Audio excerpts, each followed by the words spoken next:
Here come the boys. Y'all ready to go swimming, baby? Come on. Give it up. Get out of that water. I tried telling y'all, it's swim lessons, baby.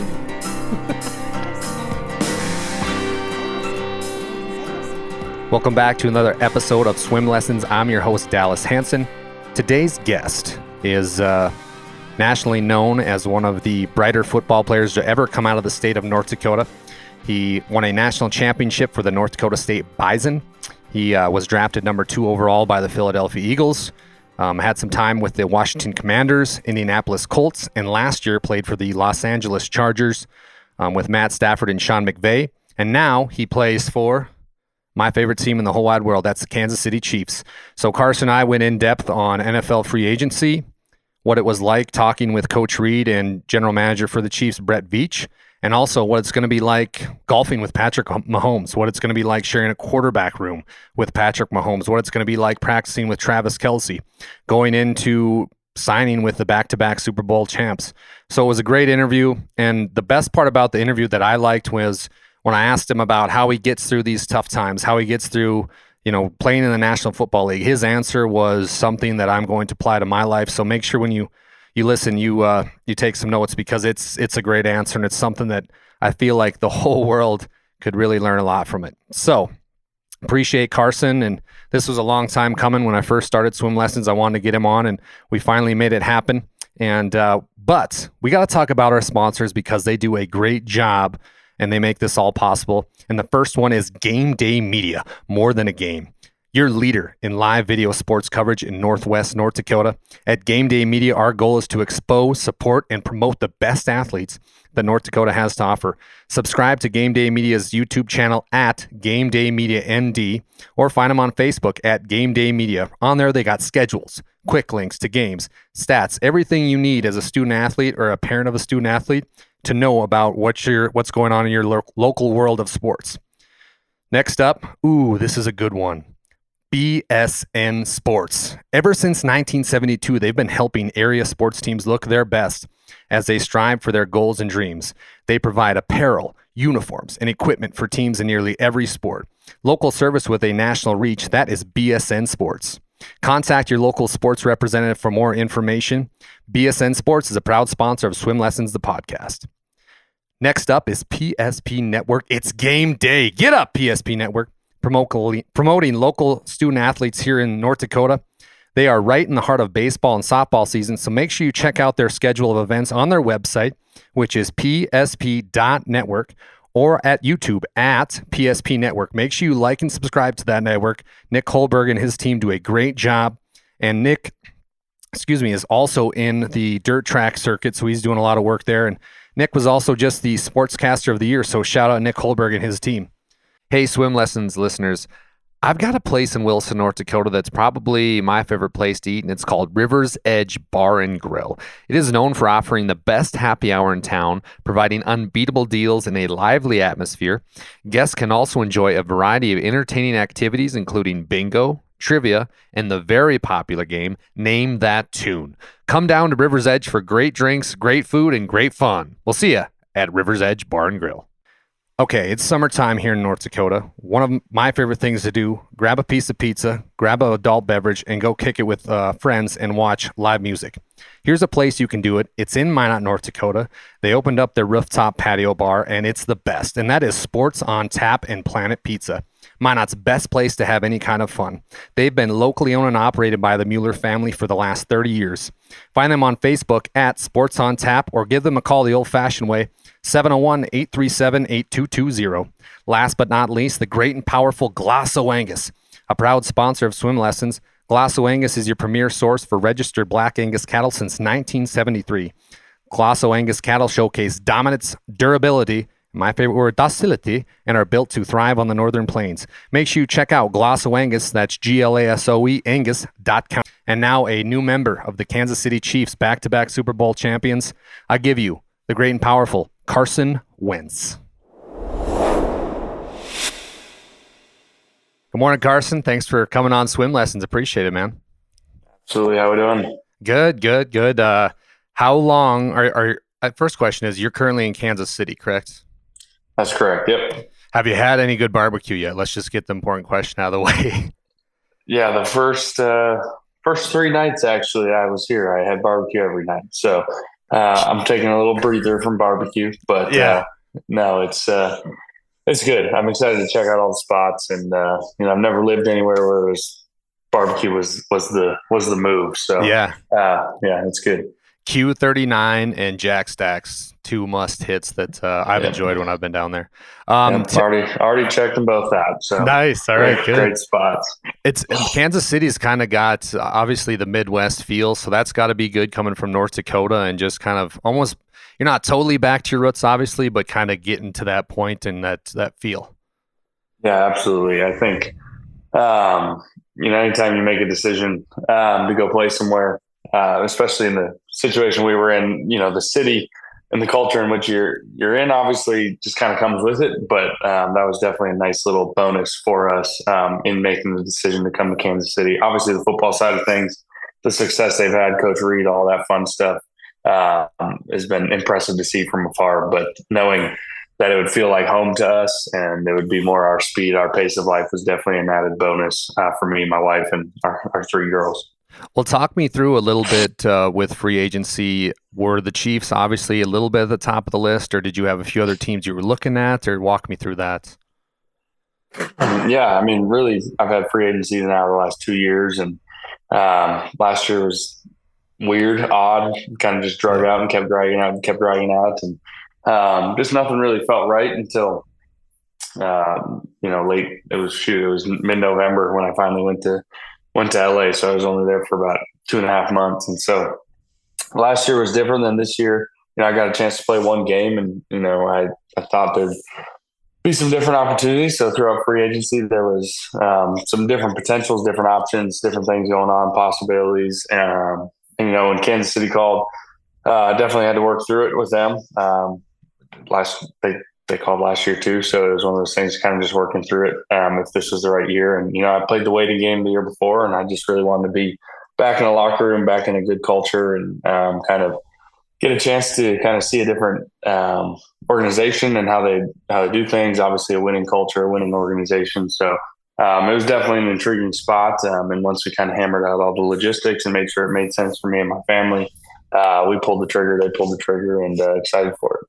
Who was the first person you saw when you got to the facility? Well, I think it was their quote dead week. Okay. So there was like nobody there when I first got here and signed. I pretty much came in and out in about 6 hours when I signed, did my physical, went and got poked and prodded, and did about 20 x-rays and MRIs and all that fun stuff. But Coach Reed, evidently, he never goes home. So even during the dead week when no one was there, I got a chance to sit and talk with him in his office for about an hour. So that was pretty cool.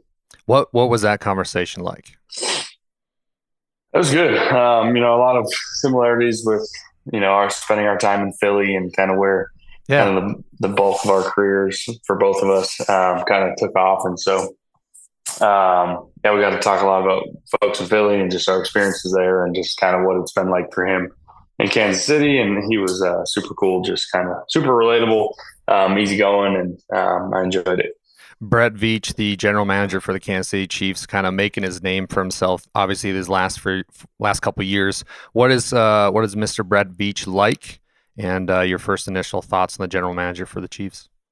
Yeah, when it comes to the GM and kind of that side of the business, so to speak, you don't really interact a ton. I know we chatted when I first got here, and he seems great. He was excited to have me here, and I was excited to be here, and it was a pretty brief chat, but no, he seems like he's like you said, making a name for himself and done some really good things with the folks he's put around Patrick, and the offense that they built, but also the defense. Obviously, last year was a key component of it too, and so I think he's done a really good job from afar, and I look forward to kind of seeing what he continues to do while I'm here.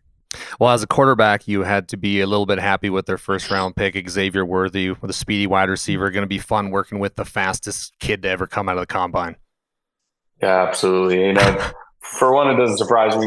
I think just the way Coach Reed uses speed and kind of just incorporates that into his offense. Obviously, you've seen it over the years now, and so I think anytime you can add not only a dynamic playmaker, but a guy with that level of speed, it just threatens the defense completely differently. And with a guy like Pat pulling the trigger back there, I mean, he can throw it all over the field. And so that can stress defenses out. And obviously bringing in Hollywood Brown in the offseason too, with two guys that just have, legit game-changing speed. It'll be fun to see from the sideline. And if I get a chance, it'll be fun to work with those guys. Heck yeah. And have you talked to Patrick Mahomes, and what have those conversations been like for you to talk to Patrick? Yeah, absolutely. I mean, we're in our second week of work now. Well, really our fourth. We had a couple weeks of virtual meetings, but he seems great. Pretty down to earth, humble guy. So obviously he's got worldwide fame. He's an international star now, and for all the right reasons. He deserves it, and so it's been fun just working with him here in these last. The workouts are good workouts, but it's not long days right now. It's not the dog days of the season, and it's, those things. So we've gotten a chance to play golf together. We've gotten to kind of get to know each other more than just football. So it's been fun, and looking forward to kind of growing that relationship and helping him out along the way. So your quarterback rooms the last 2 years have been Matt Stafford, now Patrick Mahomes. I mean, those are two premier names when you think of NFL football. Absolutely, yeah. I think, and that was part of it last year too, was just getting to go work with a guy like Matthew and Coach McVay, and just kind of, for me at this stage of my career, just being around good people and good coaches and people that know ball. And that I think I can kind of glean from and learn and see kind of, whether, a guy like Matthew, that whether he approaches it differently or not, but just see somebody else do it. A guy who I believe is going to be a Hall of Famer. Yeah. And when I got there, he was playing, I mean, in my opinion, as good as anybody in the league for the 8, 9, 10 games I was there. So, it was fun to go there, and now Pat, obviously, same time. I mean, future Hall of Famer, one of the best to do it at this stage of his career, and so just to see somebody do it differently, and the coaching and the kind of the whole system kind of put together there. So I'm excited to kind of see it firsthand. You were on the team last year when the Rams went to Detroit, and it was kind of the return game for Matthew. What was that like, and what was like his vibe before the game and vibes during? Yeah, it was wild. It was fun. I definitely enjoyed working with Matthew.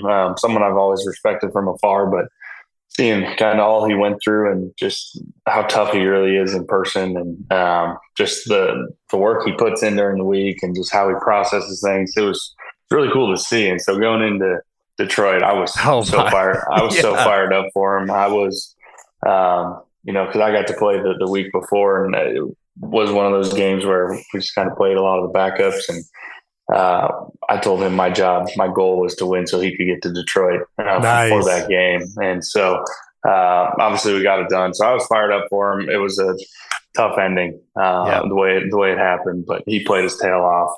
It was really cool to see as a tough of competitors I've been around. And, he knows at this stage, there's only so many chances left, as he's getting older. And so I wanted that one for him really badly, and tough ending, but, he just kind of took it with a grain of salt, and, he'll be back out there this year. I kind of want to tailor it back right now, Carson. We're both two North Dakota cats, known each other, mutual friend in Meyer Bond, who you played football with. Shout out Meyer Bond, good human being. Talk a little bit about when you knew the game of football was going to be a big part of your life. Obviously, you went to Century. Coach Walker, Nick Walker, was a big coach for you. I know he's told me a couple stories about you. But tell us about when there was like a point where you're like, okay, football is going to be my thing. Yeah, it's a good question. It's one of those things. I grew up. I played all the sports. I played hockey. I played basketball. Baseball was a love of mine as well. In the 3rd or 4th grade kind of arts and crafts project, I wrote that when I grow up, I want to be blank, and it was a professional football player. And it's one of those things, a kid from North Dakota, everyone just kind of laughs at, like, okay, yeah, sounds good. So it was always a dream of mine. I was always a kid that brought the football to recess. I was the captain. I was trying to pick teams. And then I was 5'8", 125 pounds as a freshman in high school. And I was like, this is an uphill climb. You know, literally in every sense of the word. So it was one of those things. I loved it. I could throw the ball well. You know, that was kind of always just something God gave me the ability to do. And then as I kept growing and growing, next thing you know, I was 6'5" as a senior. Didn't start as a quarterback until I was a senior. So it was one of those things. I'm like, oh shoot, like I'm 6'5". I remember praying when I was a freshman that God, if you just get me to 6 feet tall, I'll do the rest. And that's how naive my prayers were. But I just remember oh shoot, now I'm 6'5", and all of a sudden I'm getting calls from, you know, not FBS schools, but a lot of FCS schools at the time. And then I go to North Dakota State and I'm like, oh, this is sweet. Now I'm playing ball, a dream of mine, college football, scholarship, all that stuff. And then really that first year I was like, I knew I could do it physically. Like I'm throwing it around all these other D1 guys. And I feel as confident as I can be at the time.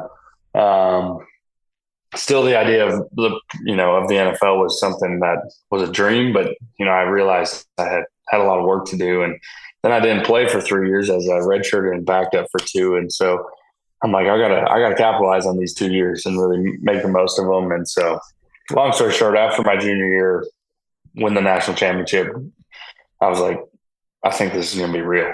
Did I think I was going to be the second overall pick? No. Right. That was something that was, I was just preparing and working, but had agents calling all of a sudden and calling me and my dad. I'm like, this is going to be real. Like, this is not just like a hope I, get a chance in a camp or something. This is going to be the real thing. And so, senior year was a lot of fun with kind of that, expectation, so to speak. And, but yeah, it was, so there's many moments. There's always a dream of mine, many moments with kind of like setbacks and like, is this going to be possible? Not Right. playing until you're a senior, playing varsity quarterback until you're a senior in high school is like, to me, it was like, how is this going to get done? How am I, I'm probably going to have to go play at a D2 or an NAIA school. And, nothing wrong with that. It's just obviously a much bigger uphill climb. And so, God kept opening the doors and just gave me just enough time to show what I could do and go from one level to the next. And I think it worked out. Coach, I had a chance to have Coach Polasek on the podcast, and he was your quarterback coach. Is that right? In North Dakota State? Offensive coordinator. Offensive. Okay, so he was the OC. Yep. Now he's the head guy, head cheese, head boss at North Dakota State. What are your thoughts right now with the Bison program and with Coach Polasek taking over? And what are you kind of thinking that program's going to do? Yeah, I'm excited for him. I still have a lot of close connections there. Obviously, don't get back there as much as I'd like to, but I'm excited for him. And really, I mean, he's gone to now a couple different schools and got some really unique experience. The landscape of college football is absolutely nuts now. Can't say I enjoy it. Can't say I like it. I think it makes it tough to want to coach. Yeah. I also can't blame these kids for, you're getting life-changing money at 18, 19, 20 years old. Right. You can never blame them. But I think Coach Polasek's experience at other schools doing that will also help kind of the landscape of what he's doing at NDSU. But I thought he brought a different kind of energy and passion when he was the offense coordinator. That made it fun. Not only just did I think he was a good coach, but he genuinely cares about the players. And I can say that about a lot of coaches I had there over the years. I thought they did an amazing job in who they hired. And so I think there's a handful of folks that they could have picked for the job that would do an amazing job. And I think Coach Polasek is, right at the top of that list. So excited for him, excited for what he's going to do. He'll bring a different kind of energy, different kind of passion. I am anxious to see, as the head coach, maybe you got to tone it down a little bit at times. And I know he knows that. And so we got a chance to talk probably about a month ago. And I'm looking forward to it for him. And I know he'll do a good job. He's intense. And like, so I was at a coaching clinic at Dickinson, and we did the podcast before, and then he went up to talk to all these different coaches, and he had a GA with him, and the GA couldn't get the computer going, so he just like kind of did his thing for 15 minutes, and you could just see it was starting to, the intensity was starting to go. Yeah. And then I've seen that guy. And then the GA got it going, thankfully. Otherwise, that would have been a long trip back to Fargo with him and that GA. But no, I like him. I think it's a good time to be a Bison fan. And like you said, it's a new landscape, so we'll see how it's handled. Now, absolutely, like you talked about, you obviously leave North Dakota State and you become the number 2 overall pick, go to Philadelphia. And I'm a big resilience guy. And at North Dakota State, you broke your wrist. You had to come back and obviously compete for national championship. And then I can't remember, 2017, you hurt your ACL, arguably going to be the MVP of the league. And then you had to come back from that too. So, I mean, you're a resilient guy. What do you say to yourself, Carson, when you go through these injuries and your back's against the wall and you gotta push forward? You got to find that inner resilience. Yeah. I mean, more than anything, that's where my faith comes in, and just saying, okay, instead of playing the victim card, instead of saying woe is me, it's just like, okay, God, this is your plan. Like, this didn't happen by accident. God, you're in control. This didn't surprise you or catch you off guard. So what are you trying to teach me in these moments? What are you trying to do within me? What kind of character building are you trying to do within me? And that's the easy answer. Obviously, there's real emotions as you go through it. There's like, this sucks, watching.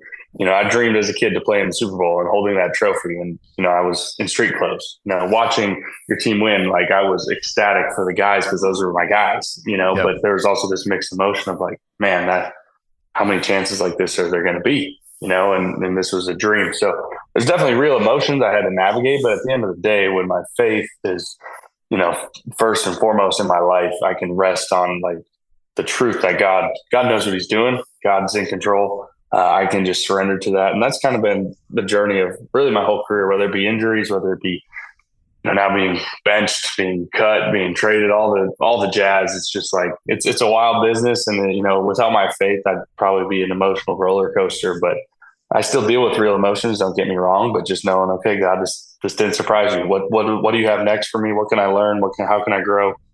And just, I'm going to keep putting my best foot forward in whatever the situation is now. If I'm a backup, I'm going to keep doing the same thing. I'm going to keep showing up, keep being who I am, not let the situation change me. And, I'm still only 31. So the story isn't done. I believe. And so, whatever God has for me, I'm just trying to faithfully walk through the open doors. And, if it's a setback, if it's an injury, if it's, being cut, traded, benched, big injury, small injury, it doesn't necessarily mean it's fun, but it's a chance to grow, and it's another opportunity. And my wife and I always joke, we're just kind of along for the ride for this wild adventure of this career that I'm in now. And it's a season of life. You can only play it for so long. And so my wife's been an awesome supporter.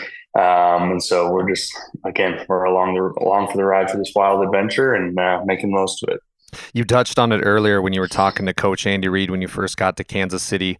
Doug Peterson is under that Andy Reid coaching tree. What is Doug Peterson, who's now the head coach of Jacksonville, but what was he like in those years? Yeah, we had a lot of fun.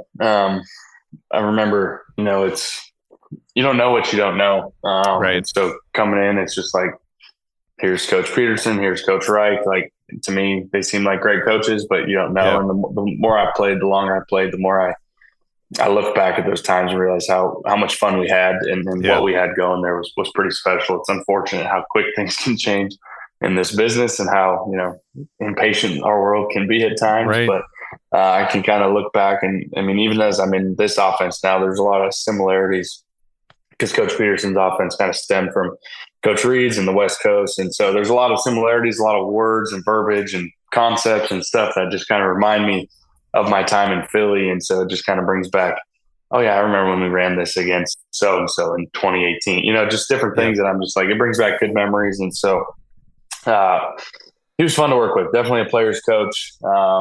Was kind of, I've had coaches that are really business-like and, you don't really deal with the head coach, you deal with your position coach or whatever. Yep. And in Coach Peterson's office, if I had a new idea of a play, I'd just go in there and draw it up on the board and we'd chat. And so it was just really, really wide open door that I enjoyed, kind of just kind of working together, and building that thing out. And so he was always super receptive to my ideas, or really anybody on the team. So players definitely enjoyed that.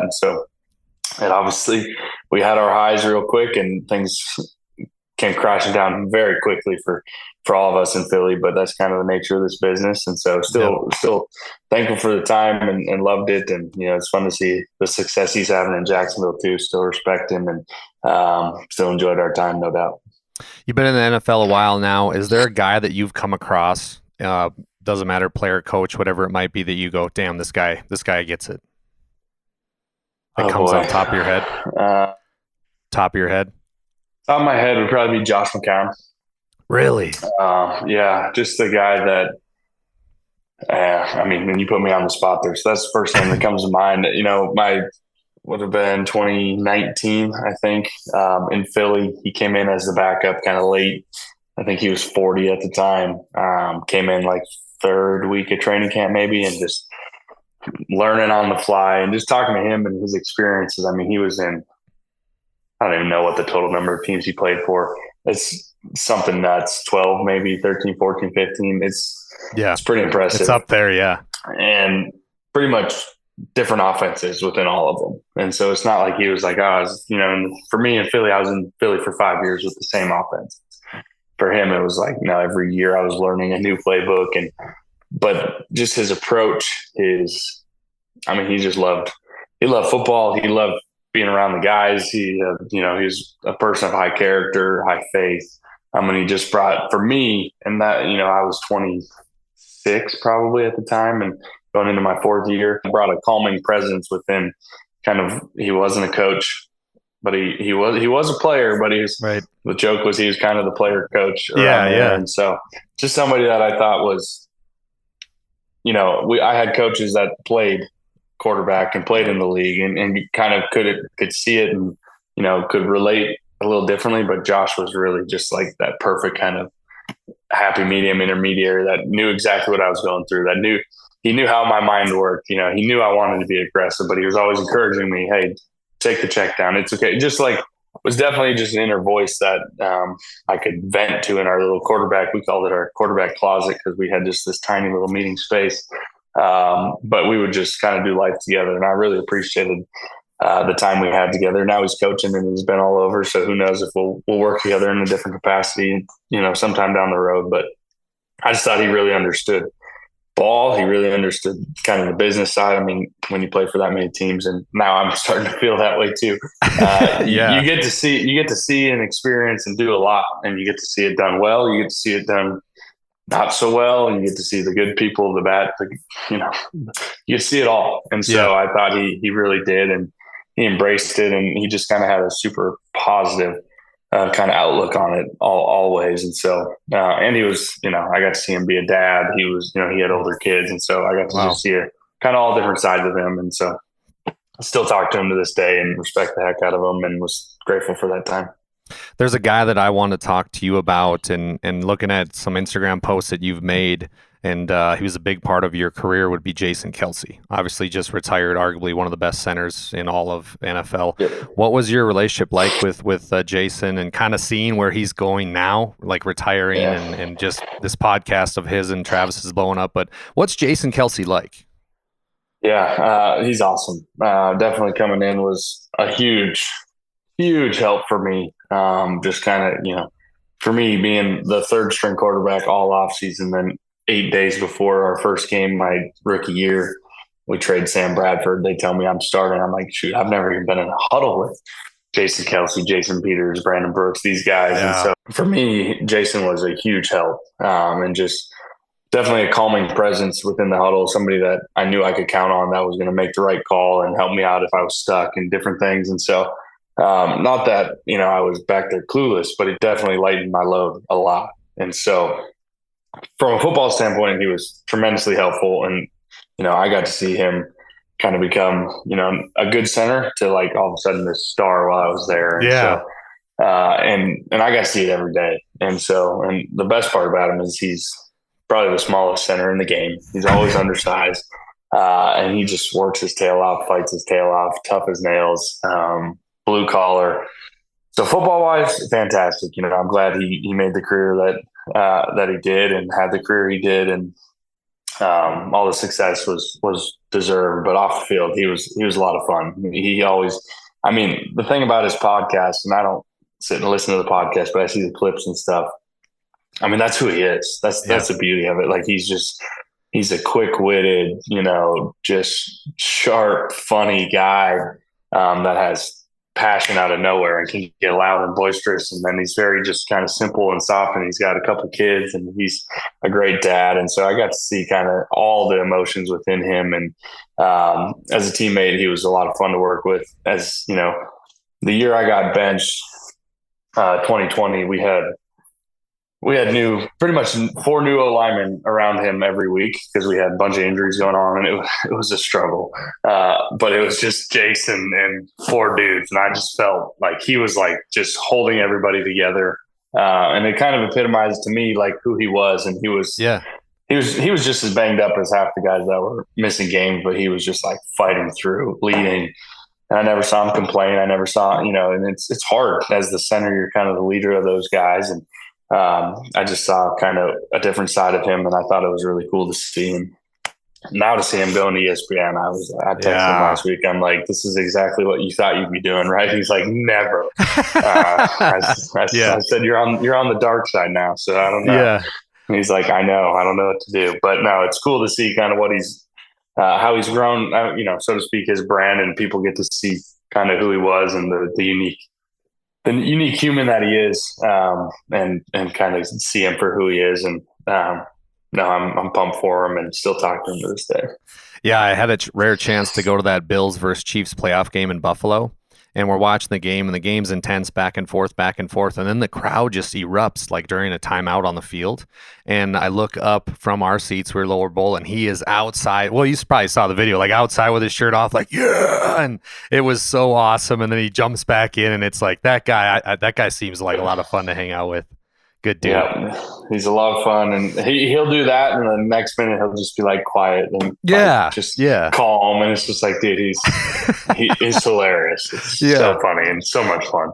Well, I want to talk about AO1. Obviously, I was going to try to go down to Bismarck to your AO1 Foundation and try to do the podcast in person, but it sounds like the AO1 is doing big things.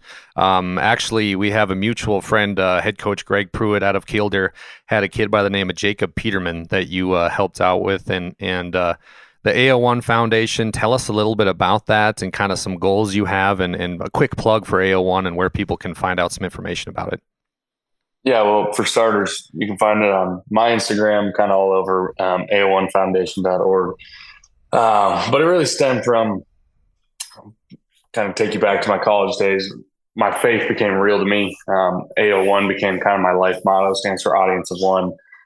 Just everything doing for the Lord, and, you know, Christ-centered, Christ-focused. It helped me with football, but it really helped me with anything. It's just like, I'm not trying to please other people. I'm not trying to please the crowd. I'm trying to play for Him.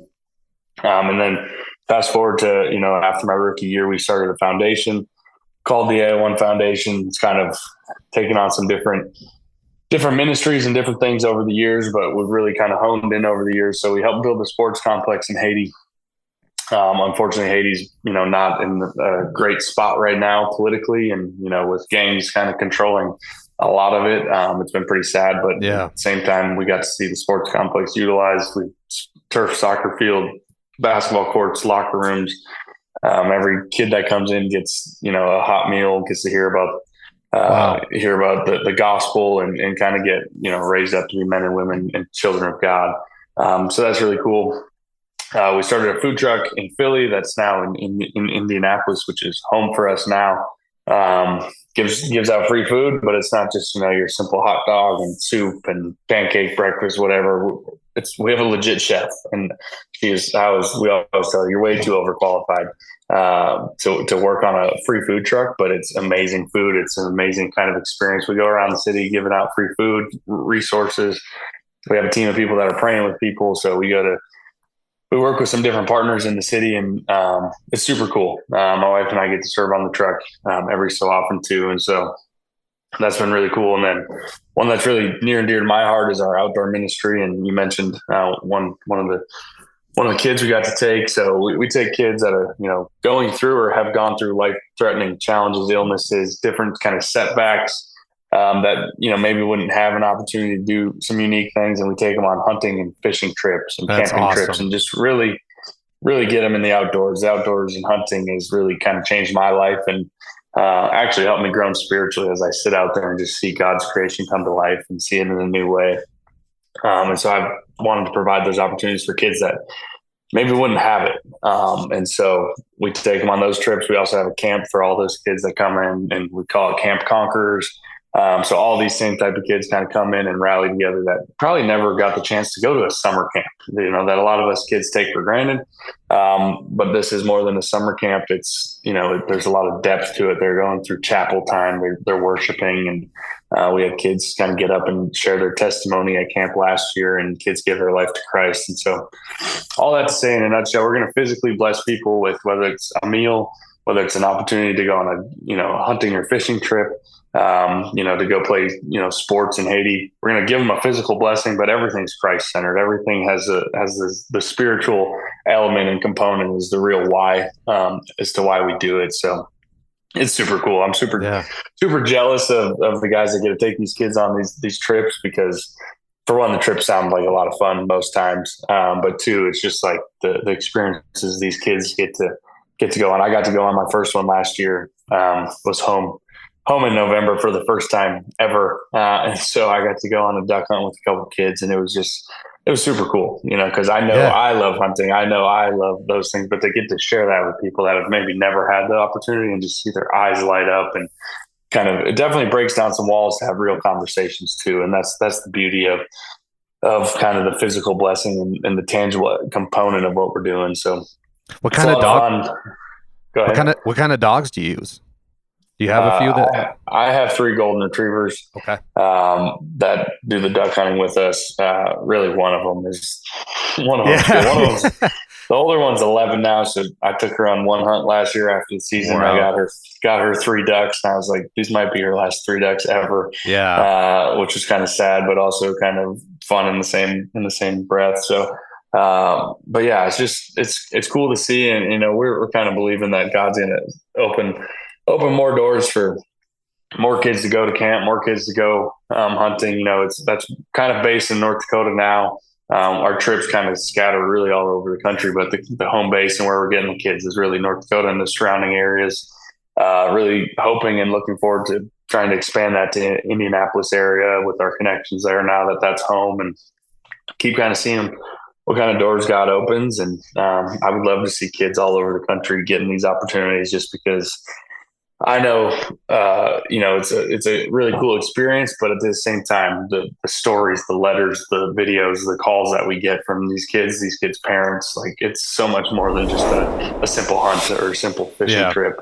It's life-changing, and spiritually, we've gotten calls about parents that are now, into their faith that you would never. Wow. So it's really reaching far beyond just the kid in that one moment. And that's what it's all about. I want to send an open invite. I'm not going to say where I'm currently residing, because I don't know how big this podcast is going to be, and I don't want it to blow up, but I'm going to send an open invite for you. I know your falls are busy, but if you guys ever want to come to the AO1 Foundation, we got some great pheasant hunting. I got my dog Chief. That's my dog's name, Chief. He's ready to go, and he's just turning 2. So yeah, if you ever want to come up, open invite and bring up some kids, that would be awesome.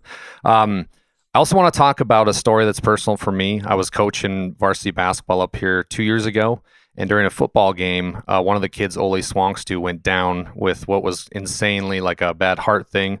Luckily, they had some medical team on staff. They were able to save him, but he went to, I think it was Mayo, I believe, in Minnesota. But anyways, I texted Meyer, and I'm like, dude, this kid's a Carson Wentz fan. Do you think Carson could send him a little video, like, whenever? And he went and Ole had heart surgery. And the first thing he's seen when he came out of heart surgery was that video of you saying, hey, Ole, I'm with you. Like, dude, I don't think you realize the type of impact you have on kids like that, because that made his whole day. And like, this kid's a tough ranch kid, and he like shed a few tears. So like, that kudos to you for doing stuff like that, man. It's awesome.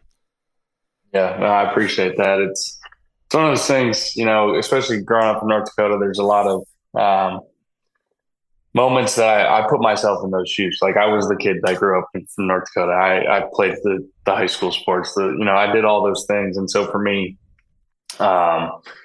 if there's any way I can help in just something small, like to me, it's, take 5 minutes out of my day to do something. But yeah, I remember how I looked up to pro athletes, and I looked up, I had a dozen jerseys in my closet from, Minnesota Twins players, Kevin Garnett and T-Wolves jersey. Like I had all of that, and I looked up to those guys, and it's like, if I can even just make a little moment of impact in any way, shape, or form, I'm going to try and take the time and do that. Especially, kids from North Dakota, because I'm like, shoot, I was that kid. I get it. And so life throws curveballs at everybody.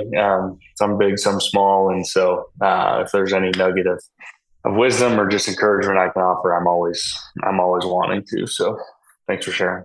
Yeah, man, that was, and then he had an auction sale to like raise money. And I don't know if it was you specifically or Century High School, but they sent up a Century, your high school jersey, and of course I bought it. So proud owner. So if you come up pheasant hunting one day, I'll show it to you. But yeah, I got that hanging up now. I know you got to go. I know you got some stuff moving on. So we got like 2 segments left. This one's called 10 for 10, and Carson, it's 10 straight questions. You don't have. There's no right or wrong answer, but you have to answer them as quick as possible. Sound good? Do my best. Okay. 10 for 10 with Carson Wentz, and away we go. Cat or dog? Dog. Hot dog or hamburger? Hamburger. Palm trees or evergreen trees? Evergreens. Lake or ocean? Lake. Favorite actor or actress? Denzel Washington. Good pick. Favorite band or rap artist? Right now, Maverick City. All right. What city in Texas has an NBA mascot nicknamed the Mavericks? Dallas. What city in Texas has an NFL team nicknamed the Cowboys? Dallas. What city in Texas spelled backwards reads salad? Who is your favorite podcaster now, a new buddy and hunt buddy? Dallas. There we go. Appreciate that. Fantastic. Heck yeah. Swim Lessons is a podcast about overcoming tough times. We talked about it a little bit earlier with the resilience stuff, and but leave us with something, Carson. Leave us with kind of something you look up to, and your back's against the wall.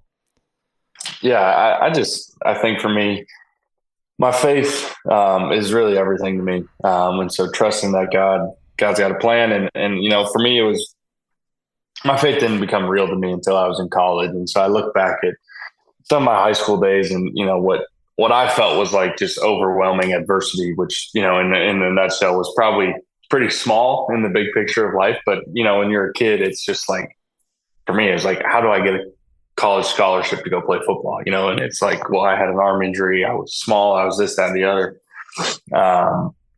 Those moments are just like so big, and you can get stressed, you can get worked up, and then just the world we live in of feeling insecure. And now social media, when we were going through high school, it was kind of starting, but now it's just like in your face everywhere you go. And so just being insecure, questioning yourself, and then just going through tough times for me. I wish I had my faith when I was the depth of my faith when I was young.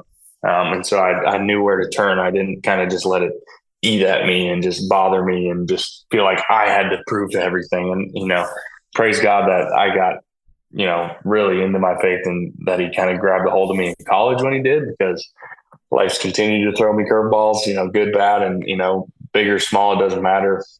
And without my faith, the adversity and the resiliency would have looked a lot different. I'm sure on the outside it would look the same, but just the inner emotions and the day-to-day that I walk, I'm in such a different place of peace with it. And so I wish I would have had that depth to my faith, and someone would have told me, hey, take this seriously when I was, even in high school, just kind of navigating that. And then when it just comes to, feeling insecure and just different things, I walked that battle even in high school. It's a tough, growing up is tough. And so I feel for these kids this day and age with social media and everything. And so I just say, be confident in who you are. And that's where my faith comes from. It's like, God's made me this way. This is the path God has for me. So I don't have to like hide or feel ashamed of who I am. or even feel like, okay, is anybody going to like me because of this, that, and the other? It's like, no, just be you and be confident in who you are. And I think that goes a long way, being genuine in who you are. So those are just things I think back to my high school days, especially. Like, I wish those things were more prevalent to me. And to the outside, no one would have known the difference, because I was still a good kid. I still, I played the part, but internally, you wrestle with real emotions. And so I wish I'd had the depth of my faith back then that I did find, a couple of years later. What number are you going to wear for Kansas City? Do we know yet, or? 11. 11. Yeah. Nice. All right. Yeah. We're back. Yeah. Double ones. We're back. Yeah, that's right. I like that. Well, hey, man, I really appreciate the time. This was a big deal for me, and a lot of North Dakota listeners is kind of my main thing, and they're really going to enjoy this. And I'll probably see you in Kansas City sometime this fall. So looking forward to it, and appreciate it, and good luck with the Chiefs. Right on. Thanks so much, man. Appreciate it. That's a wrap. Carson Wentz.